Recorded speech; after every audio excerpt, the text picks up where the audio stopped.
Agora na Jovem Pan, Sociedade Digital. Com Carlos Aros e André Miceli.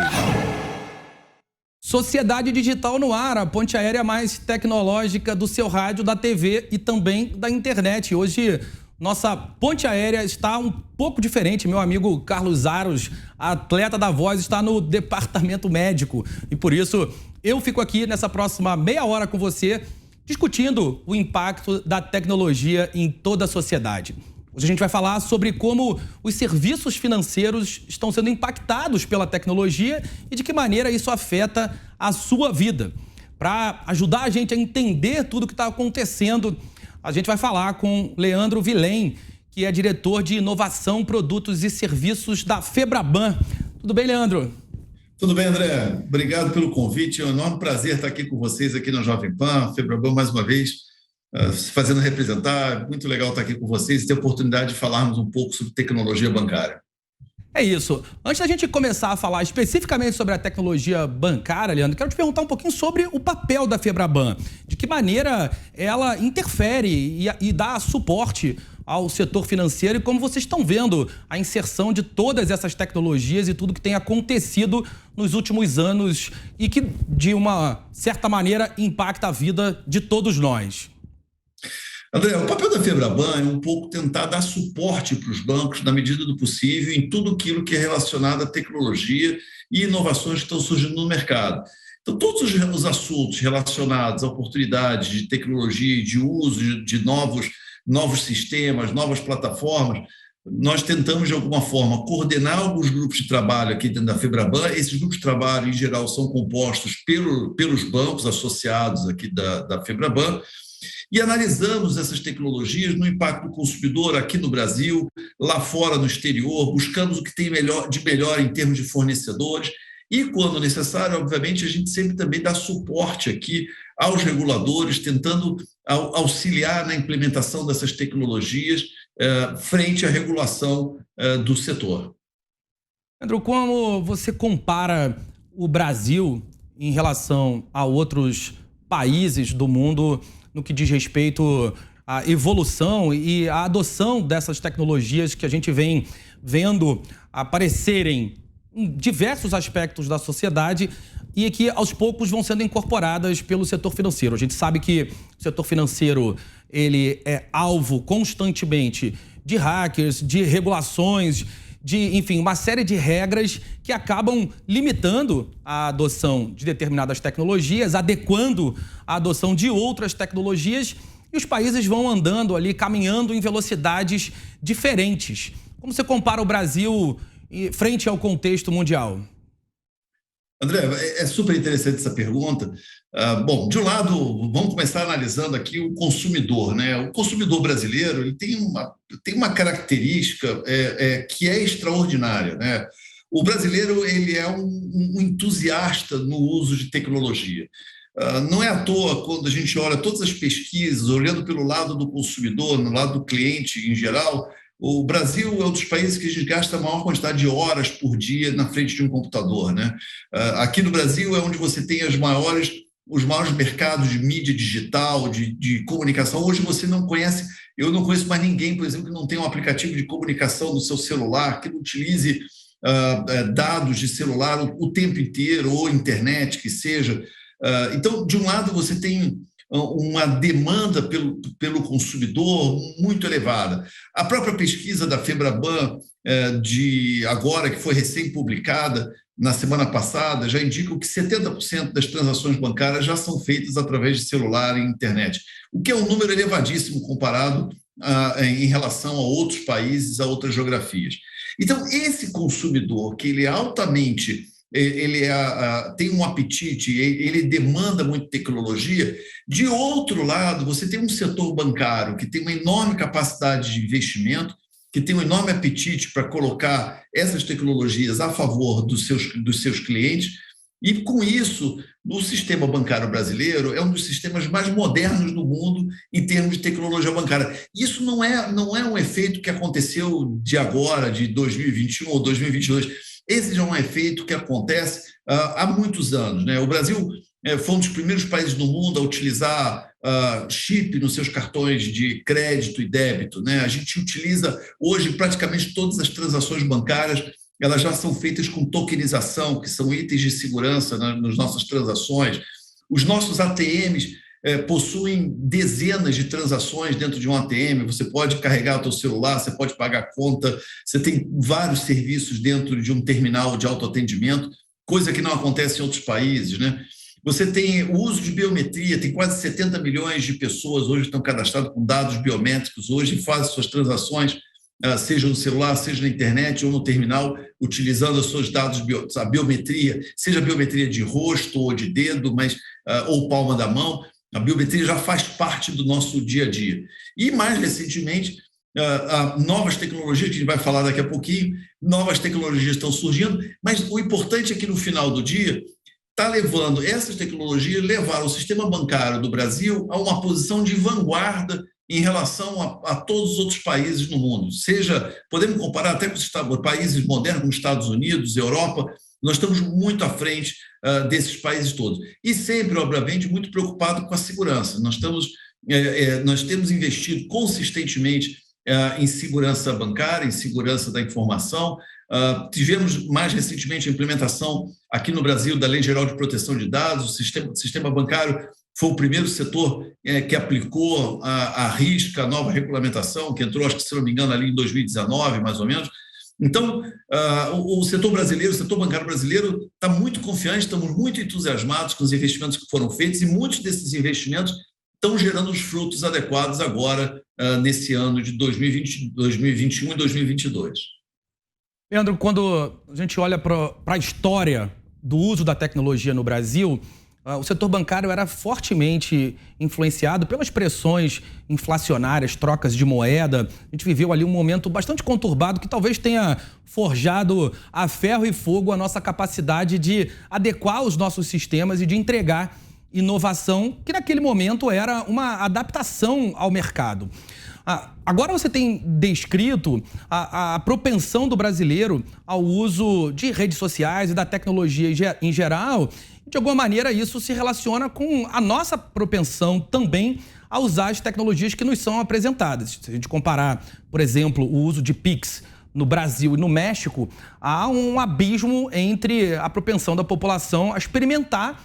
E aí é aquele trade-off que toda a tecnologia passa, pelo qual toda a tecnologia passa quando ela é apresentada para um público, que ela precisa, de fato, servir ou para ganhar tempo ou para matar tempo. Ou a gente usa a tecnologia para, de fato, fazer uma tarefa mais rapidamente, ou a gente usa a tecnologia como lazer, como os jogos e todas aquelas funções viciantes que a gente vê acontecendo de diversas maneiras. Evidentemente, no sistema bancário, a tecnologia precisa se provar uma tecnologia que muda no sentido de ganhar tempo para que a gente possa realizar aquelas nossas tarefas. Por outro lado, o Brasil está sempre ali entre os 5 países que tem o maior número de ataques hackers e que sofre muito em relação a esse tema. O Brasil é a capital mundial do phishing.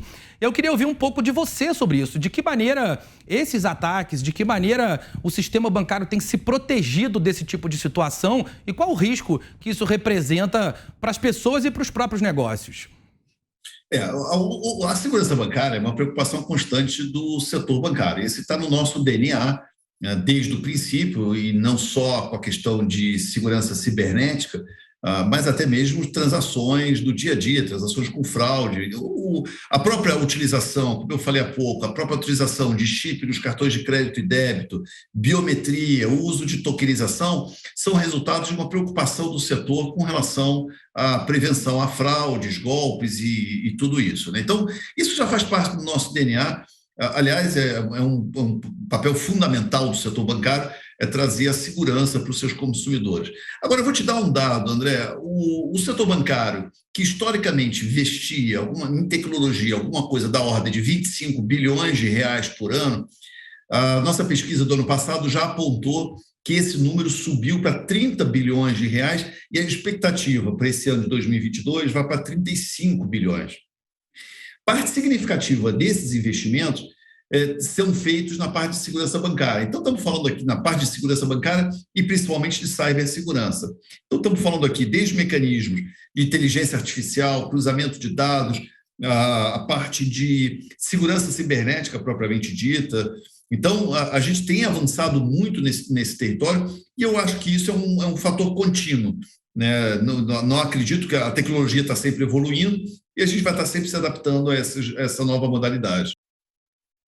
De que maneira essas novas tecnologias a gente tem falado muito? Primeiro, uma decisão brasileira sobre o Open Finance, que é um ponto importante, e a gente precisa se debruçar em todas as ondas que a gente ainda vai assistir e o que isso vai representar para a população em geral, para a nossa sociedade, o quanto a gente ainda pode esperar de novidades nos serviços bancários nos próximos anos e também sobre as novas tecnologias associadas à chamada Web3. Quando a gente fala de tokenização, de NFTs, de metaverso, a gente está falando ainda de um universo muito distante ou já dá para imaginar o setor bancário adotando essas tecnologias também? Olha, tudo que tiver ao nosso alcance, a princípio, nós vamos utilizar, né? Então, vamos por partes aqui, né? O projeto de Open Finance começou já já estamos trabalhando nisso desde 2018, mais ou menos. Já em 2018, nós formamos um grupo de trabalho aqui na Febraban, juntamente com os bancos, para analisar os impactos, qual seria o melhor formato. A partir de lá, nós temos trabalhado em coordenação com algumas empresas de consultoria para nos ajudar um pouco aqui na organização, na formatação, mas efetivamente, nesse momento, nós já estamos aqui com alguns aplicativos já implementados e já em funcionamento, né? No caso aqui do Open Finance, só para você ter uma ideia, já estão sendo feitas mais ou menos 250 milhões de chamadas de API por semana. Então, só para ter uma ideia desse universo, nós já atingimos aqui mais ou menos os mesmos volumes de dados que estão sendo feitos lá no Reino Unido, onde começou o Open Finance há 5 anos atrás. Então, nós estamos rapidamente aqui em velocidade muito grande, já alcançando outros países que começaram antes esse projeto. E lembrando que o mercado brasileiro é um mercado significativamente maior. Contamos aqui com uma população de 200 e poucos milhões de pessoas. Então, efetivamente, nosso mercado é muito mais significativo, o que vai nos levar, possivelmente, em breve período de tempo, se já não atingimos agora, mas possivelmente será a maior operação de Open Finance da Terra. Então, nos deixa muito entusiasmados, alguns aplicativos já estão implementados, os bancos já estão começando a utilizar essas informações nos seus algoritmos de crédito, nos seus algoritmos de dados. Temos ainda alguns desafios pela frente, mas efetivamente a Febraban e a equipe técnica que tem trabalhado no projeto, nós estamos nos esforçando bastante aqui para ter o mais rapidamente possível ter esse projeto plenamente implementado e funcionando. Agora, novas tecnologias sempre estão no nosso radar, né? Estamos aqui o tempo inteiro olhando. Mais recentemente, começamos a estudar algumas questões relacionadas a metaverso, estamos olhando a questão da tecnologia do 5G, como é que isso impacta no sistema bancário, estamos olhando a questão do real digital, ou globalmente mais conhecido como CBDC. Obviamente que, dado também que o setor bancário é um setor muito grande e que a gente tem uma movimentação de um fluxo de recursos muito significativo, e são recursos de dinheiro, né, de clientes, precisamos ter cautela um pouco com a implementação desses processos. Então, cada uma dessas tecnologias, existem grupos de trabalho técnico, com os melhores técnicos que tem nos bancos, é o que tem de melhor aqui, analisando os impactos, fazendo os ajustes necessários, vendo quais são as fragilidades e, eventualmente, desenvolvendo alguma necessidade para tornar sempre mecanismos absolutamente seguros para o consumidor. A nossa preocupação sempre é a segurança em primeiro lugar. Você mencionou as CBDCs, Leandro. Para quem nos acompanha, são as Central Bank Digital Currencies, ou seja, aquelas moedas digitais que são emitidas pelos bancos centrais, que apresentam algumas das características daquelas moedas que nós temos ouvido falar tanto nos últimos anos, onde a principal, a mais famosa, é o Bitcoin, mas aí ela tem essas moedas, tem um gêmeo, uma moeda que é garantida, que é oficial. Eu quero ouvir um pouco de você sobre esse tema. A gente viu essas moedas, especialmente o Bitcoin, que acaba carregando muito do valor total do mercado de criptomoedas. O Bitcoin decolar e agora dar uma empinada substancial para baixo, a direção oposta, uma queda de bico. Como isso se reflete na propensão dos países e, claro, do Brasil a adotar as CBDCs, a, de alguma forma, incluir no sistema financeiro as criptomoedas? É uma boa questão e é bastante complexo, André, assim, mas tentando falar de uma forma bastante resumida, acho que é importante a gente separar essas duas questões. De um lado, eu não chamaria isso de criptomoeda, tá? Porque, tecnicamente falando, a gente entende que esses criptos não são moedas, né, no seu formato digital. Parece um detalhe meio pequeno, mas ela não é, ela tem um impacto grande. Ao não ser moeda, então a pergunta que ficaria é o que ela é, então, né? A melhor denominação que a gente tem é que isso é um criptoativo.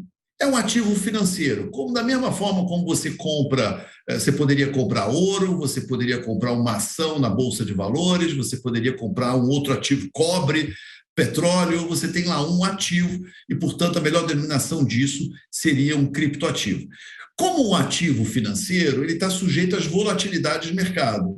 Volatilidade significa dizer que pela manhã ele pode estar valendo 10, né? E à noite pode estar valendo 1 e no dia seguinte amanhecer valendo 30 e você ganhar ou perder de acordo com as flutuações das cotações desse ativo. Agora, isso significa na prática que um criptoativo ele traz dentro da concepção dele um risco ao consumidor muito grande. Eu não estou dizendo aqui, eu não quero fazer uma avaliação de valor se é bom ou se é ruim.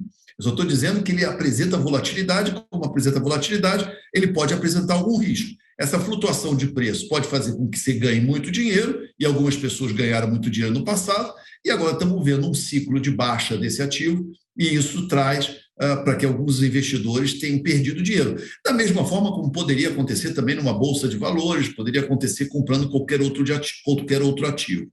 Pois bem, saindo desse mundo de criptoativos, existe uma iniciativa global que está sendo conduzida, se eu não me engano, alguma coisa em torno de 18 bancos centrais ao redor do mundo, em tornar a sua moeda soberana, e aí eu estou falando de moeda mesmo, e eu estou falando de soberania do país, de tornar a sua moeda num formato digital. Portanto, seria, no nosso caso aqui no Brasil, seria o equivalente a você pegar uma nota de R$100, vamos dizer assim, tá? E transformar aquilo ali num algoritmo que possa ficar armazenado no seu celular.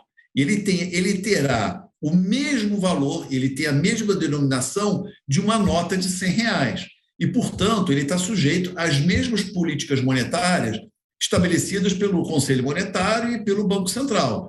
Portanto, é garantido, é uma nota de R$100 e você tem a garantia do governo, da autoridade monetária, de que no dia seguinte você continuará sendo detentor de R$100 com o mesmo valor de compra, né? Então, perceba aqui um pouco a diferença desses dois produtos, e aí é muito importante a gente diferenciar essas questões.